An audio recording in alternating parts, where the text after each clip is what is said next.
Audi Ara, King James versus the Joker. Dahil naghahabol ang Lakers, gumamit si LeBron ng pang-Oscar acting technique.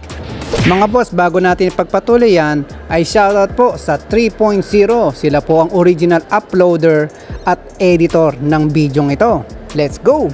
Dito nga mga boss, mag-react tayo dito sa 3.0 na page na to dahil po mayroon siyang mga reaction dito sa ating mga boss James at ating Jojic. Ito nga no, yung mga flopping moves nila rito. Panoorin natin mga boss.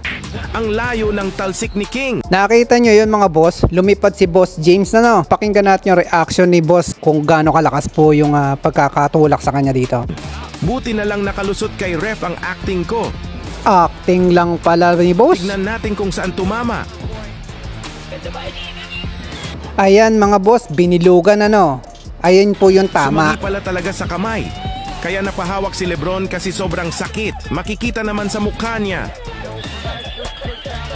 So nangyari dito, sobrang sakit at dahil sa mukha niya at reaction niya, tinawagan siya dito ni ref.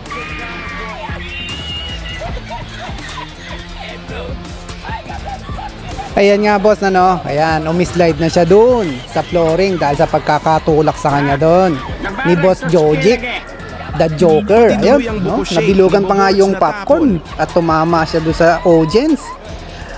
What a game! Mga boss, wag kayong magagalit sa comment at komentaryo na maririnig nyo ha. Ito ay reaction ng ating boss 3-point shooter. Akala nyo ha, ako yata ang pinakamagaling umakting. Flop yun ref. Pero mga boss, hindi dyan nagtatapos ang flopping ng dalawa.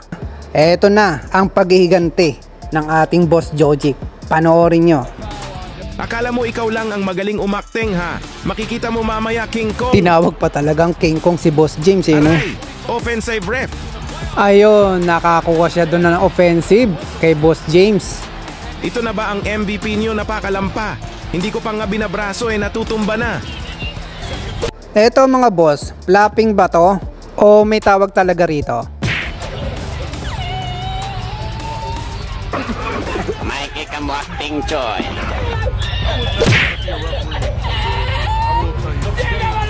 Naagawan lang si King James ng lollipop sa huling ano comment nyo mga boss? Eto na ba malakas sa flopping ng dalawa? Hindi umubra ang flop ni LeBron sa flop ni Joker.